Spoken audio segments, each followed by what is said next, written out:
Kalau DOS itu adalah omni-channel retail dan distribusi di fotografi dan videografi. Oke. Persiapan stok barang ya. Oke. Jadi di sini itu kita benar-benar menggunakan sebagai modal kerja itu sebagai untuk persiapan stok barang. Jadi dan juga penambahan produk-produk baru untuk diversifikasi produk tentunya.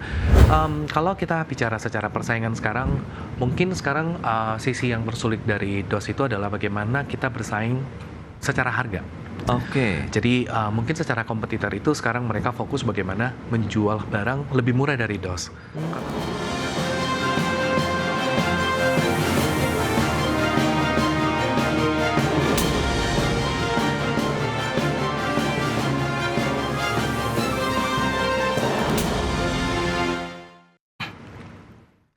Ya, halo pemirsa, apa kabar Anda hari ini? Langsung dari studio IDX Channel Jakarta, saya Prasetyo Wibowo kembali hadir dalam Market Review, program yang mengupas isu-isu yang menjadi penggerak ekonomi di Indonesia. Live streaming kami bisa Anda saksikan juga di idxchannel.com. Dan langsung saja kita mulai Market Review selengkapnya.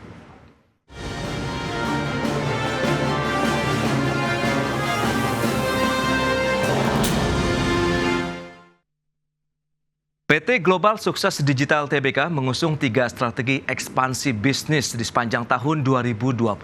Dengan strategi tersebut, perseroan menargetkan pertumbuhan penjualan sebesar 11%.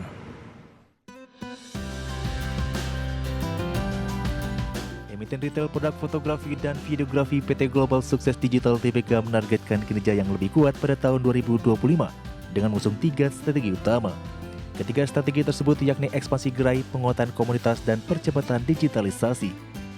Direktur Utama Global Sukses Digital Tahir Matulatan dalam keterangannya menyampaikan, perseroan akan membuka 2 toko baru, yakni di Banjarmasin, Kalimantan Selatan, dan Semarang, Jawa Tengah. Langkah ini bertujuan memperluas jaringan distribusi dan perkuat basis reseller di daerah potensial.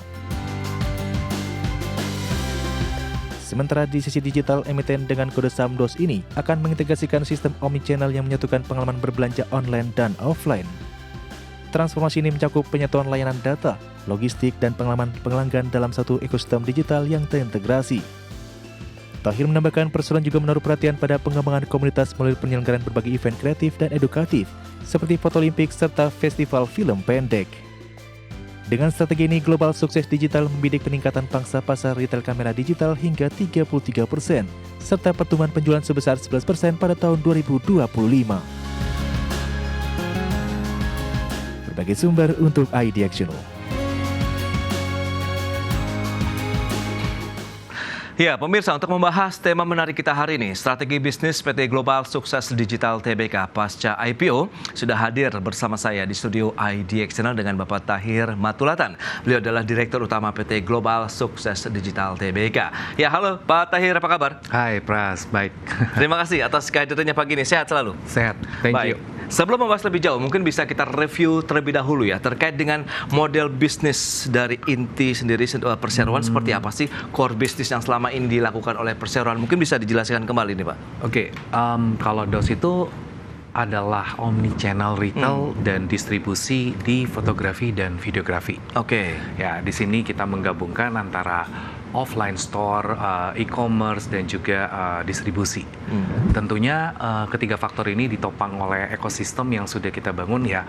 Mungkin kita pengen menjadi satu ekosistem 360 ya untuk kebutuhan fotografi dan videografi. Oke. Di mana di situ kita ada seperti layanan purna jual seperti camp klinik, kita ada DOS School untuk media sarana buat orang pengen belajar fotografi dan videografi. Lalu kita ada B Film School untuk orang belajar film. Lalu kita juga ada menyediakan Downnet sebagai media digital dan juga production house. Lalu kita ada DOS Guava XR Studio juga di sini, yang dimana bisa dikatakan sebagai satu-satunya studio XR ya, berteknologi XR di Indonesia. Lalu terlepas daripada itu, kita juga ada yang menyediakan satu platform Artisan Finder, di mana ini untuk mempertemukan antara kreator dan klien. Jadi bisa dibayangkan ini model bisnis kita ini benar-benar bukan hanya tempat belanja, tapi menjadi sarana tempat belajar, Oke. menjadi networking community, dan yang paling penting terakhir, kita bisa memberikan kesempatan orang untuk menghasilkan uang melalui DOS. Oke, Jadi iya, ini iya. menjadi satu kesatuan ekosistem yang kita bangun. Itu Pras. dia, layanan dan berarti ekosistem yang lengkap lah kalau kita Exactly. bicara begitu ya dari core business, Exactly. dari perseroan. Nah, kalau kita bicara mengenai produk layanan utama begitu yang selama ini juga masih fokus dari perseroan, kemudian menjadi penopang juga nih terkait dengan kinerja perseroan di bagian yang mana? Tentunya pastinya bisa dikatakan 95% masih datang dari product sales. Oke, Ya. product sales Ya, begitu ya. product sales. Jadi memang the whole revenue kita itu 95% itu masih datang dari product sales yang kita jual seperti kamera, lensa, Ya. dan aksesoris pendukung lainnya. Nah, bicara mengenai tren fotografi, sinematografi begitu ya. Nah, ini seperti apa sih kondisinya realnya sepanjang saat ini? Kan kita tahu minat masyarakat untuk foto-foto, membuat film pendek ini juga semakin tinggi seiring juga dengan era digital saat ini begitu. Kalau misalnya kita bicara minat fotografi dan videografi, saya bisa katakan sekarang itu malah meningkat. Oke. Ya, bisa dilihat ya berapa banyak orang-orang yang pengen membuat film pendek. Berapa banyak orang anak-anak muda sekarang yang pengen eksis di sosial media. Dan untuk eksis di sosial media apa yang kita butuhkan? Kita butuh foto, Betul. kita butuh video. Yes. Jadi permintaan ini tuh meningkat. Tinggal yang yang sekarang yang menjadi homework kita adalah tools apa yang mereka gunakan. Oke. Sekarang banyak orang yang memulai dari menggunakan smartphone. It's okay gitu loh, itu Oke. malah bagus. Kebayang nggak jutaan orang memulai membuat foto dan video di umur dini untuk mendapatkan konten. Setelah kontennya mereka bagus dan membaik, mereka akan upgrade. Iya, iya, betul. Mereka akan upgrade. Terus paling simpel mereka pertama akan update audio. Mereka butuh wireless microphone. Betul. Lalu Iya. setelah itu mereka butuh lighting. Yang terakhir ketika mereka sudah bisa commercialize yang lebih bagus, mereka akan upgrade ke kamera. Jadi kita punya peluang bisnis ke depan itu terus bertambah. Oke. Dan sekarang nih ya, kalau kita lihat ya, orang sudah menganggap bahwa bisnis visual itu udah sangat penting. Oke. Perusahaan mana yang tidak membutuhkan visual dalam mempromosikan Iya, produknya? betul. Iya. Jadi ini market kita ini sangat-sangat besar. Tinggal edukasi yang lebih dan lebih dan lebih. Berarti layanan kemudian produk yang dipasarkan DOS sendiri begitu bisa dikatakan bisa untuk entry level, Ya. kemudian intermediate bahkan sampai yang advance. Profesional, ya, Oke. exactly. Jadi kayak sekarang nih ya, kalau kita lihat bertumbuhnya pertandingan-pertandingan sports yang makin Oke. banyak nih Iya, ya. iya. Tahu nggak apa yang paling dibutuhkan? Live streaming. Nah, satu iya. paket live streaming itu tidak murah gitu loh. Oke. Mereka membutuhkan yang pro, itu satu package itu paling murah sekitar 180 sampai 500 juta. Bahkan sampai miliaran gitu. Oke, iya, iya. Tergantung. Nah, itu dia. Kemudian DOS memilih menjadi perusahaan terbuka begitu ya, tercatat di Bursa Efek Indonesia. Kita akan bahas nanti lebih jauh latar belakangnya, kemudian bagaimana penggunaan dana hasil LPO-nya, apakah bisa menjadi penopang juga kinerja perseroan di segmen berikutnya. Kita akan jeda dulu sebentar. Oke. Akhir. Dan pemirsa, kami akan segera kembali usai pariwara berikut ini.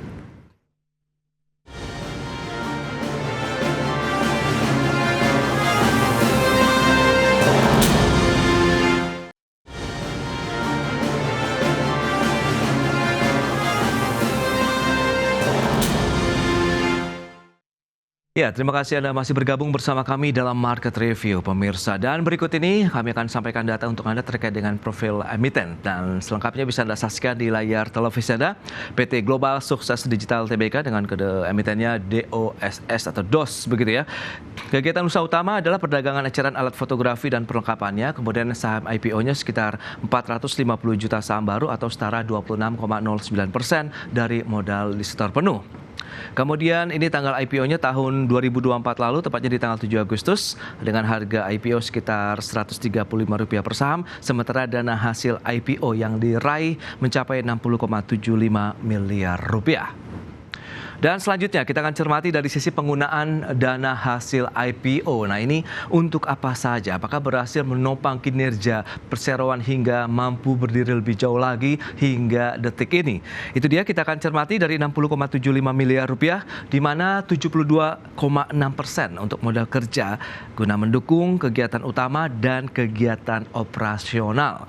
Selanjutnya sisanya 27,4% adalah untuk belanja modal. Baik, kita lanjutkan kembali perbincangan bersama dengan Bapak Tahir Matulatan, Direktur Utama PT Global Sukses Digital Tbk. Nah, Pak Tahir, dengan beberapa info yang tadi sudah disampaikan, ini bicara mengenai IPO, ada raihan dana segar begitu yang diperoleh oleh Perseroan. Nah, ini bagaimana perjalanannya Pak sejak IPO tahun lalu sampai dengan hari ini?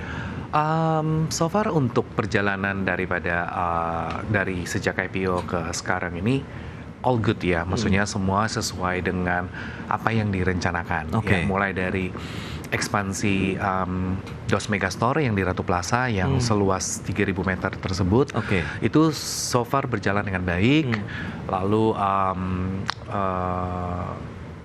untuk investment lain yang kita taruh untuk digitalisasi operasional kita, untuk CRM dan e-commerce kita, itu semuanya on the track so far. Oke. Nah, kalau bicara mengenai dana-dana IPO tadi digunakan untuk apa saja? Mungkin tadi sudah disampaikan modal kerjanya 72,6%.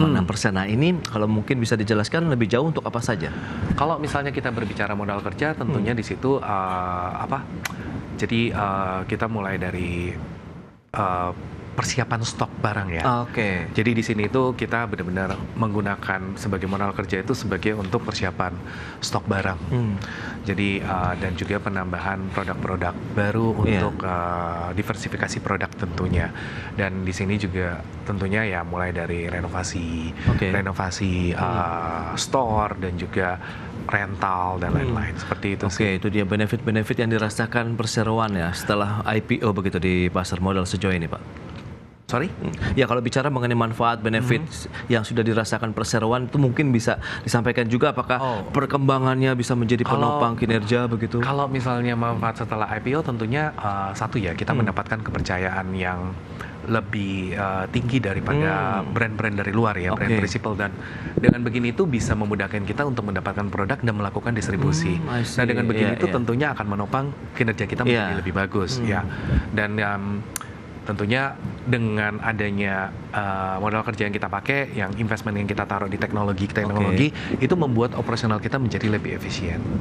Ya, menarik kalau kita bicara mengenai perkembangan tadi, industri film, fotografi di Indonesia kan juga terus berkembang. Nah, ini dia produk-produk apa saja yang ditawarkan. Tadi Anda sebutkan juga dari yang entry level sampai yang profesional. Berarti kan biayanya pun berbeda ya. Dan rentangnya berapa sampai berapa, kemudian seberapa canggihnya dari yang profesional mungkin sampai dengan yang entry level, perkenalan produk, bagaimana mereka baru awal membuat film pendek, fotografi dan lain-lain begitu Pak Tahir.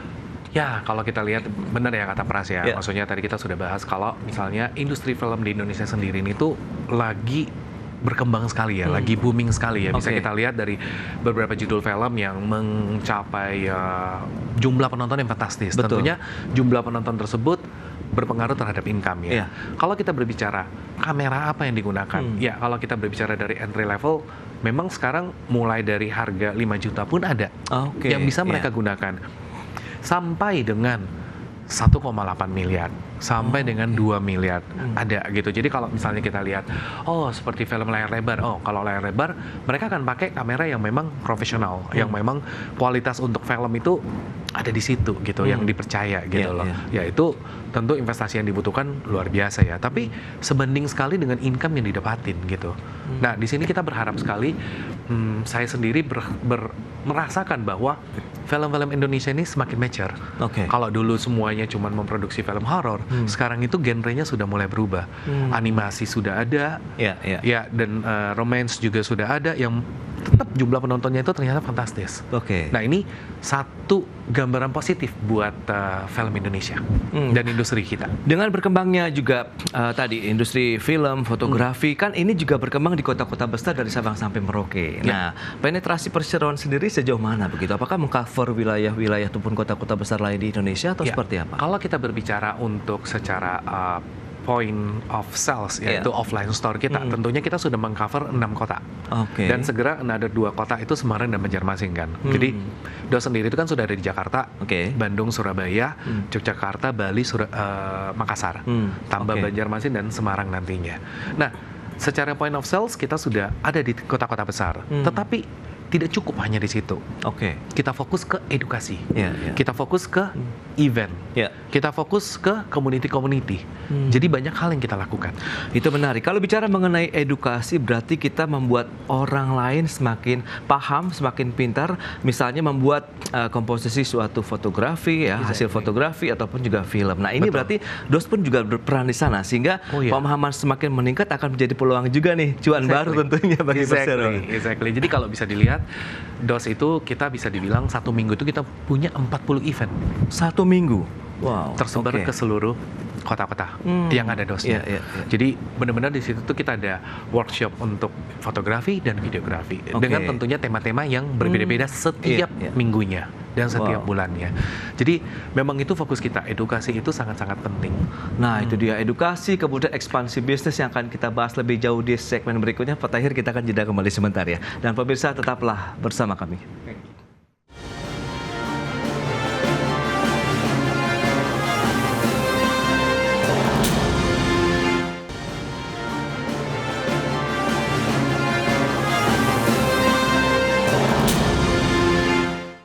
Ya, terima kasih Anda masih bergabung bersama kami. Kita lanjutkan kembali perbincangan menarik ini bersama dengan Bapak Tahir Matulatan, Direktur Utama PT Global Sukses Digital Tbk. Nah, ini dia menarik kalau bicara ekspansi bisnis. Sejak IPO tadi, dana IPO-nya sudah terserap untuk melakukan bagaimana penambahan produk-produk yang ditawarkan, layanan, bahkan tadi dalam satu minggu ada 40 kegiatan yang dilakukan oleh perseroan begitu untuk bisa menopang kinerja bisnisnya di tahun ini dan juga mungkin tahun-tahun berikutnya. Bicara mengenai ekspansi bisnis, Pak Tahir, kira-kira apa nih yang sudah direncanakan? Apakah rencana bisnis itu tahunan kah? Atau seperti apa modelnya atau skemanya nih?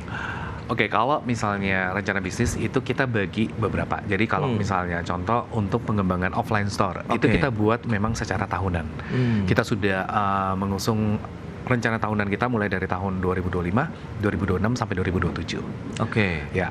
Nah, kalau misalnya untuk produk, diversifikasi produk, penambahan produk ya sebagai untuk memperkuat sisi distribusi kita, itu tidak bisa diprediksi karena kita menunggu ada produk baru apa, ada brand baru apa gitu loh. Nah, tapi ya ini ekspansi kita memang kita akan fokus ke penambahan produk sebagai distribusi, penguatan B2B dan juga penambahan gerai-gerai untuk offline tentunya. Dan secara e-commerce juga di sini kita fokus juga ke e-commerce, bagaimana kita bisa membuat platform yang lebih nyaman buat customer ya. Oke. Nah, tadi edukasi kemudian komunitas, seberapa penting kontribusi mereka ini ya, kemudian upaya-upaya edukasi terhadap kinerja perseroan, mengingatkan ini juga bisnis yang kaitannya dengan hobi begitu kan? Betul. Pak Tahir. Secara mereka, bagaimana kontribusi mereka menurut saya cukup besar, tetapi tidak bisa dilihat secara langsung. Oke. Jadi kita bermain komunitas itu bukan sesuatu yang bisa kita lihat secara direct ya. Oh, hari ini kita bikin kegiatan, berapa ROI-nya? Berapa orang yang belajar? Nggak bisa. Nggak bisa, betul. Jadi membangun komunitas ini adalah sesuatu yang sifatnya long term, yang dimana kita dengan komunitas ini kita bisa mendapatkan gaya marketing word of mouth, yang satu orang ngomong ke satu orang, ngomong ke satu orang ke satu orang, ya, begitu sih. Oke. Nah, kalau bicara tingkat persaingan bisnisnya kan ibaratnya juga DOS tidak sendirian begitu kan, banyak pemain-pemain yang sama begitu di Indonesia saat ini. Kalau kita bicara secara persaingan sekarang, mungkin sekarang sisi yang tersulit dari DOS itu adalah bagaimana kita bersaing secara harga. Oke. Jadi mungkin secara kompetitor itu sekarang mereka fokus bagaimana menjual barang lebih murah dari DOS. Karena mereka tidak memiliki layanan apa yang dimiliki oleh DOS. Betul. Nah, ini akan menjadi homework kita kan. Kalau kita ikut bersaing di harga, artinya kita akan mengorbankan sisi profitability daripada DOS. Ya, jadi ini adalah satu keputusan yang antara pull and push, kapan lepas, kapan tarik, kapan lepas, kapan tarik. Gitu. Nah, strateginya bagaimana dong untuk bisa bertahan begitu? Kita tetap fokus ke layanan, itu yang penting ya. Jadi kalau misalnya kita bilang layanan-layanannya, misalnya contoh kita memberikan warranty lebih daripada kompetitor kita, ya dimana ya ini kita sudah memiliki manajemen risknya. Lalu kita ada memberikan insurance ketika misalnya penyalahgunaan dan jatuh itu bisa tercover gitu. Jadi kita coba memikirkan bagaimana memberikan benefit-benefit tambahan instead of price gitu loh.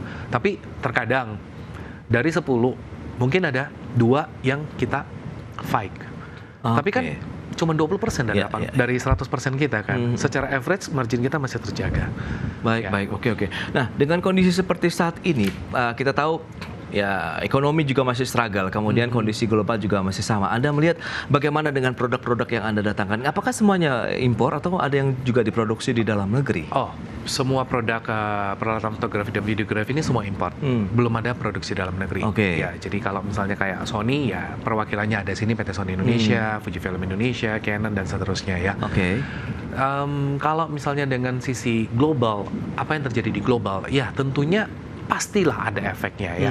Cuman syukurnya karena memang saya berasa bahwa industri kreatif ini, industri fotografi dan videografi ini itu memang orang butuh terus gitu loh. Jadi mungkin kalau kita bilang ada penurunan secara value revenue tidak, tetapi ini ada sedikit sisi nervous yang terjadi. Akhirnya semua orang itu berusaha untuk membuang harga. Nah, sedikit yang kita korbankan di sini memang di semester pertama ini profitability sedikit lumayan agak sedikit turun gitu. Tapi secara revenue all good. Nah, itu dia strateginya mungkin ya, harus ada yang dikorbankan dan artian volume tetap terjaga begitu ya untuk dari sisi penjualan ya. Tapi tentunya secara numbers karena angka revenue kita lebih tinggi daripada tahun sebelumnya, secara numbers profitability-nya masih naik. Tapi kalau secara persentase dibandingkan tahun lalu ada penurunan dikit.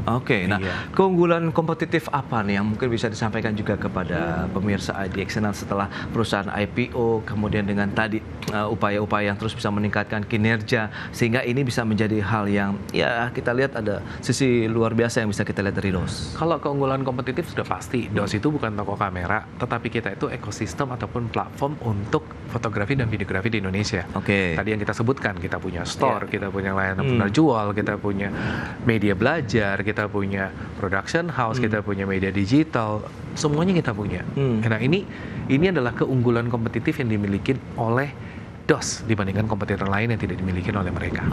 Nah bicara lebih ke internal lagi, bagi kesiapan dari SDM, kemampuan penguasaan teknologi, penguasaan pada saat mereka menjelaskan, karena kaitannya dengan edukasi 40 kegiatan seminggu ini kan bukan hal yang mudah untuk kita arrange begitu. Kalau kita bicara secara product knowledge, ya tentunya kontribusi dari setiap brand itu sangat besar ya. Kita melakukan training secara berkala.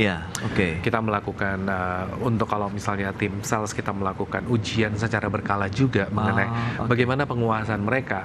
Lalu kita juga mengikutkan mereka ke dalam kelas-kelas fotografi dan videografi. Berarti ada uji kompetensi, kemudian sertifikasi juga begitu tentunya. Sertifikasi tidak, tapi sertifikasi internal lah ya kita ngomongnya. Nah, lantas kita bicara mengenai kiat-kiat yang mungkin juga bisa disampaikan begitu kepada pemirsa ataupun perusahaan-perusahaan yang ingin IPO juga begitu untuk mengikuti jejak dari Global Sukses Digital Tbk atau DOS ini apa nih kira-kira Pak? Sebenarnya apa ya? Jadi mulai mungkin uji dulu ya kestabilan bisnis sebelum masuk ke pasar, itu pertama. Kedua, mungkin mempersiapkan lebih dini mengenai laporan-laporan keuangan, pencatatan accounting, karena ini sangat-sangat penting ya. Ini kemarin sebelum kita IPO juga, kebetulan kita memang sudah mempersiapkan ini itu 4-5 tahun sebelumnya. Dari secara catatan ya, secara pencatatan kita sudah berusaha mengikutin. Bagaimana sih pencatatan yang compliance gitu loh. Ya tentunya, tapi itu pun masih tidak perfect ketika kita mau melakukan masuk ke tahap IPO. Wah itu sih repot ya, masih banyak harus yang direvisi.